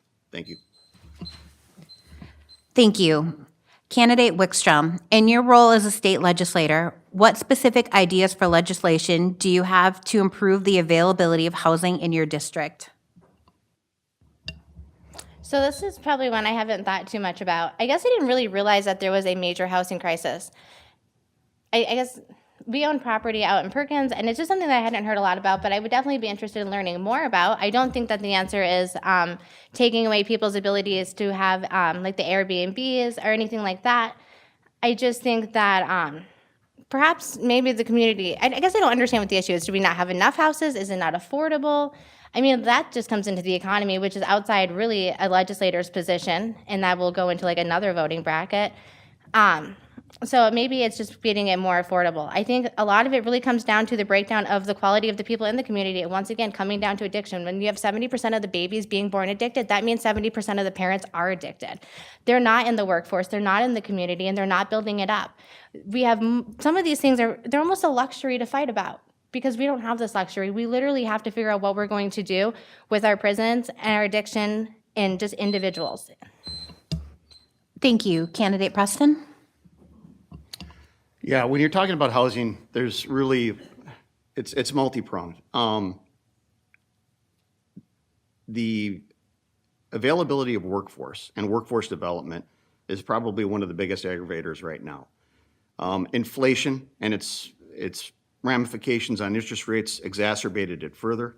And then when you're talking about material costs are through the roof. So when you're talking about putting up a home right now, between the financing, bringing in the contractor to build the home, and then the materials that are used in the home, a lot of builders right now are upside down on the home's value on the open market, and you can't affordably build anymore. In a lot of the ways, the government is getting away on this. For the energy optimization program, they're moving over towards building codes and specifying specific insulation, specific windows, specific doors that are much more expensive than your traditional materials that are used. And they're only pushing up the cost of homes. So in the end, we need government to get out of the way. Thank you. Candidate Reynolds? Thank you. Housing is a serious issue, and this is something that definitely needs to be addressed. One of the things that I think is pretty obvious is that we need to increase the supply of housing pretty much across the board. Think about like every kind of income bracket, we need to see housing in that kind of income bracket. We also need to, and I love our historic homes in our area, our historic single-family homes. I think it's iconic for the 108. I live in one of those historic homes, but single-family homes is not for everyone. And so we really need to also look at the diversity of housing. Where should we put in single-family homes? Where can we put in apartments? Where can we put in condos and townhomes? And really follow people through their entire life as the needs of their family changes. And at the state level, I feel like it's really the state's position to support localities in their pursuit of additional housing. So we need to be working with, collaborating, and listening. Thank you. Candidate Preston, what do you think are the major problems within our Michigan prison system, and what solutions would you pursue in the state legislature to solve them? This is a big one. Corrections is going through a crisis right now. They're incredibly short-staffed. This is going to take a lot longer than a minute. At the end of the day, these corrections officers need some certainty in their career, because it's really not being looked at as a career anymore. We definitely need to consider and vote back in the pension system for them, a look at healthcare, and a considerable step up in pay. They start out at $22 an hour with a cap of 33. They need to start out at about 32, 33 and cap out at 45. They are far behind inflation. Our corrections officers are being assaulted on a daily basis. I just got an email today, 3 more corrections officers assaulted, one of them egregiously by multiple inmates. I was at Chippewa when an assault happened right in front of me. I was on a tour at Chippewa. Corrections is out of control, and it's just a matter of time before we have a massive incident that's going to require multi-jurisdictional involvement in one of these prison systems. Thank you. Candidate Reynolds? I am going to agree with Mr. Preston over here when it comes to the pay for our correctional officers. They definitely have fallen behind, and we really need to look at how we can support this entire workforce. This is, a very critical thing to our area, and making sure that they have everything that they need is one way to retain them, but also attract more people into this career, as we need more people to fill these jobs. We also need to look at the rate of incarceration and really see how we can create programs to help people, before they get to that stage. So I think we really need to think about it holistically from beginning to end, and then address it as we work through it. Thank you. Candidate Wickstrom? So I look at the prison situation kind of backwards. I understand that we're trying to get more guards, but I just want to figure out how we get less prisoners. First of all, we have more prisoners in the state of Michigan than 17 small countries have their entire population. 48%-ish, roughly, this isn't 2022, so maybe it's changed, are nonviolent victimless crimes. I don't understand how you put people in a prison cell who are not a threat to themselves or anybody else in society. I don't know how we put people in jail when they've never been convicted of a crime. How are you innocent until proven guilty? That doesn't actually work in our system. So I think the fact that we even lock up people who are not a threat to society is a huge part of our issue. And when we look again at the addiction rates of people being born addicted, when you talk about being born addicted, you have no more control over the addiction than a man does to sin. Like, that's it. These people didn't make choices. They were born into it, and they won't have anything, a way around it. And then you want a prison crisis? Wait 5 more years, 10 more years. You're going to have a real prison crisis. Thank you. Candidate Reynolds, what is your position on state mandates for renewable energy standards? State mandates for renewable energy standards. I think when we think about the future of our communities, it is always a good idea to create goals, to shoot for. Now, these goals should be realistic, and they should be in collaboration, again, with local communities. So I think the state is in a wonderful position to give guidance, encouragement, and lead our state in a better, brighter future. When we think about how we can create resilient communities, we have to recognize climate change as being an existential threat, and prepare for the inevitability of more people kind of moving into our area because of climate issues in other parts of the country, and think about how we can maintain our environment so we can also support our local businesses who rely so heavily on it. Thank you. Candidate Wickstrom? So I think like it's a variety. I think that we 100% need to be still supporting the tunnel and getting those kind of energy needs into the Upper Peninsula. We have 8 bitter months of cold. We need the propane. It's the cleanest, easiest, fastest way to get it here. Aside from that, I spent a lot of time talking to Christina about solar. And instead of having solar farms, but putting them on people's houses, you want to talk about being energy independent? Have the houses be energy independent, and then they feed that back into the system. Before climate change, we're going to have the grid come down. And then how will you get oil out? And how will you refine it? And what will you do then? The grid needs to supply the power to fix it. We need to start having alternative ideas while still keeping the old stuff. It still works. But we can, if we had solar houses and they were putting it back into the grid, like We Energies would no longer have a monopoly on this stuff anymore. We would be able to create energy for much cheaper and almost free. Thank you. Candidate Preston? So the carbon neutrality standard that Michigan passed during this term by 2040 is the physics just are not there. The result of it is we're decommissioning base load generation at an alarming rate. Our margins are starting to collapse. Just in this last heat wave that we had at the end of summer, we had 3 max generation events in a row. MISO declared for both Region 2 and Region 7, which is Upper Michigan, Wisconsin, and Lower Michigan. We're treading into dangerous territory. Distributive generation, which is your community solar, your rooftop solar, I'm a big fan of that because it's a peak shaver. During the day when demand is high, community solar can shave the peaking costs, but it does not provide baseload generation throughout the night and when times are tough. There's a reason why the major grid operators, the RTOs, are filing an amicus in the DC appeals court against the EPA's promulgation of the same rules that we passed down in Lansing. And it's because it's moving us in a dangerous position. Thank you. Candidate Wickstrom, are you pro-choice or pro-life, and why?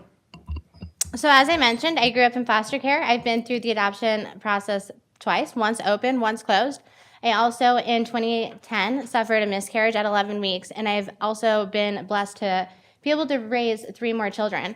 My whole life, I've been very pro-life because of my experiences. In the last year or so, I would say that I haven't come to pro-choice, but I do understand that if we're not going to talk about the life of the baby, then I will talk about the life of the mother. And do you know that a woman after an abortion is more likely to commit suicide, about 50% more likely? And these women are just kind of sent through. You know, there's no post-care for them. This isn't a mess on a napkin. This is a major procedure and something that is life-changing for them. And they deserve better care than being put through. In fact, if you want to know where the clothes hangers are, it's at Planned Parenthood. These women need to be in a clinic, in a facility with an actual doctor who is caring for them before and after care. When a woman gets pregnant, she has a surge of hormones. When you rip that pregnancy out, they crash. Talk about postpartum on steroids. We are not doing enough. Thank you. Candidate Preston? I'm a pro-life candidate, unapologetically. I do believe in exceptions, life of the mother, rape, incest.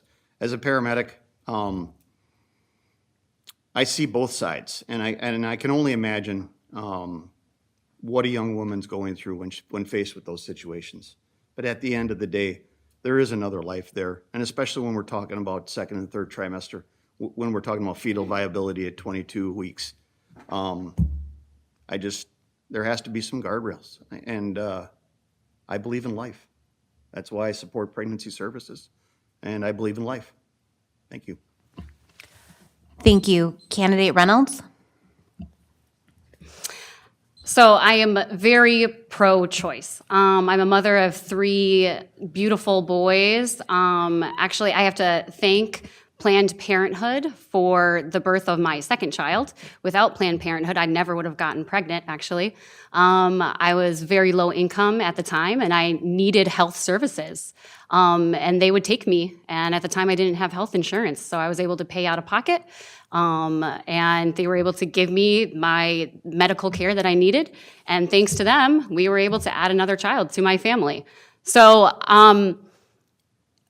My perspective is, simply put, is that the government doesn't have the right to dictate something that is a medical issue between a woman and her doctor.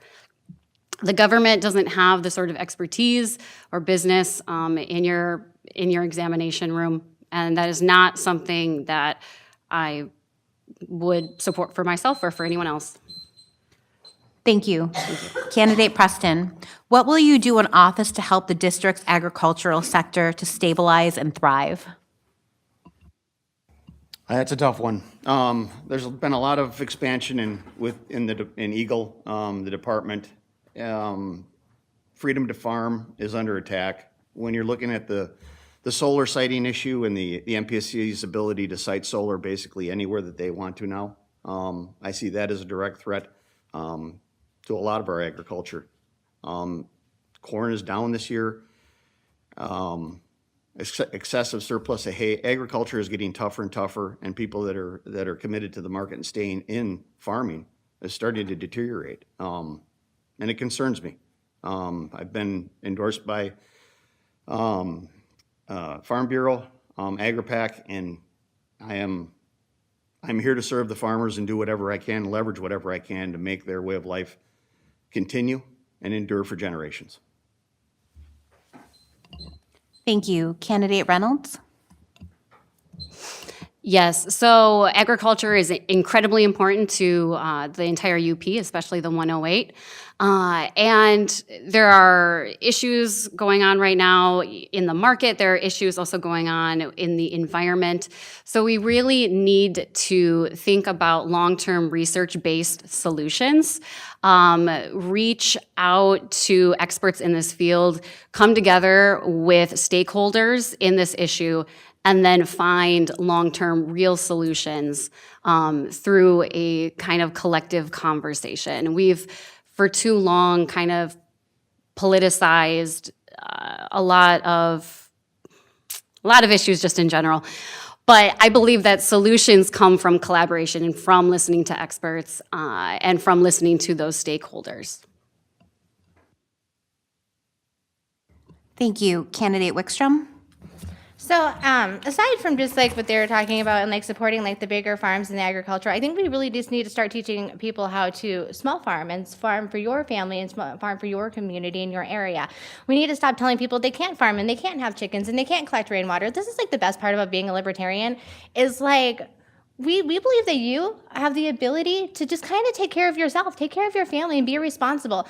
Every issue in government isn't is it right or wrong? Is it actually the role of the government, period? I think that needs to be a bigger question than is it morally correct or not. What is the role of government? And a lot of the things that the government has done to prevent people from taking care of their own families in a very natural, holistic way is outrageous. Again, like kind of like Preston said, we need to take away the tape on industry and farming. Thank you. Candidate Reynolds, do you believe the current regulations and laws regarding the oversight of Michigan nursing homes are being adequately enforced? And do you see a need for any new legislation? This is a really good question. I would like to learn more about this issue. I have friends who, work in this industry. And from what I know from that perspective, it seems like more can definitely be done, not just for workers, but for the patients especially. I think we saw during COVID a incredibly scary time, especially in our nursing homes. The cracks were kind of very obvious in that system. We saw it also in education and in hospitality as well.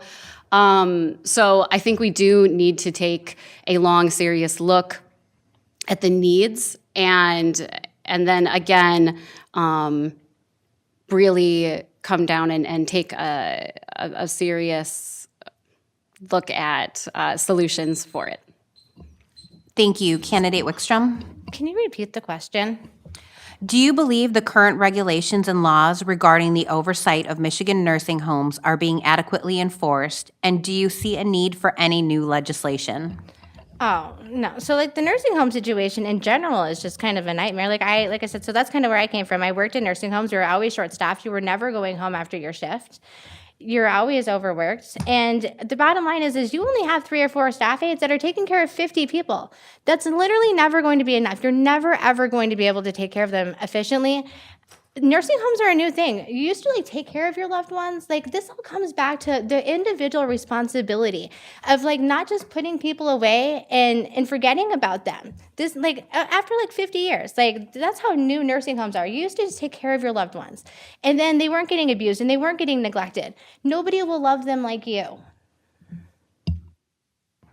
Thank you. Candidate Preston? Yeah, the Adult Protective Services in Michigan is a real joke, and it's getting worse. What's happening in our nursing homes is appalling in a lot of ways. There are definitely some high performers and definitely some low performers. Private equity has started to converge on our nursing home facilities and acquire them. And our levels of care and our staffing levels within these facilities is starting to deteriorate rapidly. I saw it as a paramedic firsthand, and now as a legislator, I'm receiving the complaints on a massive level within the office. And it really, it's incredibly frustrating to not be able to push through DHS and bring the low performers to be held accountable for the way they're running their facilities. More needs to be done. The legislature needs to take this seriously because this problem is going to continue to get worse as time goes on. Thank you. Candidate Wickstrom, do you believe residents should have the right to install solar that is tied to the larger grid? Kind of like what we were talking about earlier, like if we put solar on all the houses and it pushes energy back into the actual grid? Is that what we're talking about? Okay, so if that's what we're talking about, yes, I think that is like the best thing we can do. Like we're talking about like energy, like actual energy independence, and not just for your nation, but just for yourself. And then again, so if you put it in the houses and it pushes back into the grid, that helps the hospitals perform better. That helps the places that we can't really use solar energy as efficiently in those places. It makes the electric company, they're producing it for less cost. They're losing their monopoly over it. You're not going to just be notified every year that your electric's going up and there's nothing you can do about it. So yes. Thank you. Candidate Preston? On solar, you're talking about 2 different levels, transmission grade, which would be onto the big wires, okay? And really the only ones that have the ability to do that would be the investor-owned utilities. Distributed generation goes directly, it first serves the home, and then the excess goes on to the distribution system. That's your local system, the wires that you see go into your house. It's a step-down voltage. I'm a big proponent of distributed generation. That's the more local approach. Where I think we really run into problems is on the transmission grade solar generation, which is what was passed in the Renewable Energy Standard, which is just, the physics just are not there. And it puts us in big harm as far as the grid stability. So when you talk about the grid, just remember you're talking about 2 different grids, a transmission grid, which is the one that I'm at most fear about, and then your distribution grid, which is your local grid, which is relatively stable, but is reliant on that transmission grid. So yes, I'm a big proponent of distributed generation, which would be community solar rooftop generation. Thank you. Candidate Reynolds? I would definitely be in support of this. I like the idea of our state becoming more energy diverse and giving people opportunity to participate in that directly, I think would be an overall positive thing. And I, again, would love to see our houses and our energy systems become a little bit more independent as well. Thank you. We have now come to the final minutes of this segment. The candidates will be given 1 minute to make a closing statement, starting with Candidate Preston. I'd like to thank the audience and the moderators and everyone involved in tonight's forum. I'd like to thank the other candidates. It takes a lot to put yourself out there to do something like this. Serving in a local office or state offices, in a lot of ways, doesn't have a lot of paybacks. People ask me, why did I get into this? And sometimes I shake my head and say, I don't really know, but I believe in the work and I believe in continuing it. and I hope that you put me back in there. There's more work to be done, and you have my promise that I'll continue to fight for the UP, continue to fight for the Upper Peninsula, the 108th District of the Upper Peninsula, and for our communities. In the end, it's really is an us versus them, Upper Peninsula versus Lower Peninsula, because the life below the bridge is totally different than life up here, and I'm happy for that. Thank you. Thank you. Candidate Reynolds? I want to thank the League of Women Voters again for hosting this, and thank you for carving out this time out of your day, for our audience sticking in past 8:30. I just want to say, if we're very serious about the resiliency of the 108, then we need leadership that can focus on creative problem solving and can work with anyone to find solutions. This is why teachers and mothers make great public servants. I have experience making miracles happen on a shoestring budget and a roll of Scotch tape. I ask you to send me to Lansing and allow me the honor of serving our community. Thank you. Candidate Wickstrom? I'm just going to finish it kind of the way I started it. I'm here with a very godly conviction on my heart of purpose. Not going down there to kind of see what happens or go with the punches. I'm pretty much sold out to the vision of individual liberty, that these are God-given rights, and anybody who tampers with them has exalted themselves against God. Addiction is a major issue for me because I know how much it's going to change the whole entire state in the next 15 years, and we're not even preparing for it. We're fighting over silly things while this is continuing to happen. Prisons, again, same thing. All these things are connected. Prisons, the healthcare system, the educational system. I have very specific goals. I'm not going down there to see what happens. I know how to help people because I've been that person. The people that we're trying to help, that's who I was growing up. I didn't fall through the cracks. God preserved me to be here today. Thank you. Thank you, candidates and our audience, once again for participating in our forum this evening. For more election information, the League of Women Voters has an online voters guide, which is a one-stop shop for election-related information. It provides nonpartisan information to the public. It is already available. A recording of tonight's forum will be available on the Delta County League of Women Voters webpage, lwvdeltacounty.org. We hope that the audience has found this evening informative and helpful in determining for whom they will vote. Please make your voice heard by voting in the Tuesday, November 5th election. The polls will be open from 7 a.m. until 8 p.m. For those unable to be present at the polls on Tuesday, absentee ballots may be picked up at your township or city clerk's office. Please call them for more information. Absentee voters are encouraged to return their ballots as soon as possible, but every ballot will be counted if received by 8 p.m. on November 5th. If you need additional election information, call your local clerk's office. We would like to thank the City of Escanaba for the use of council chambers and broadcasting the program, and thank you to our local media for publicizing tonight's forum, and a special thanks to our audience for your participation. Before ending tonight, we, the Delta County League of Women Voters, would also like to remind our viewers that if you find our forums informative and you believe that voter participation is not a spectator sport, we urge you to join us. We are always open to new members. Any interested man or woman can contact us at deltacountylwv@gmail.com. For the American Association of University Women and the Delta County League of Women Voters, who sponsored this evening's forum, I'm Shannon Taylor. Thank you and good night.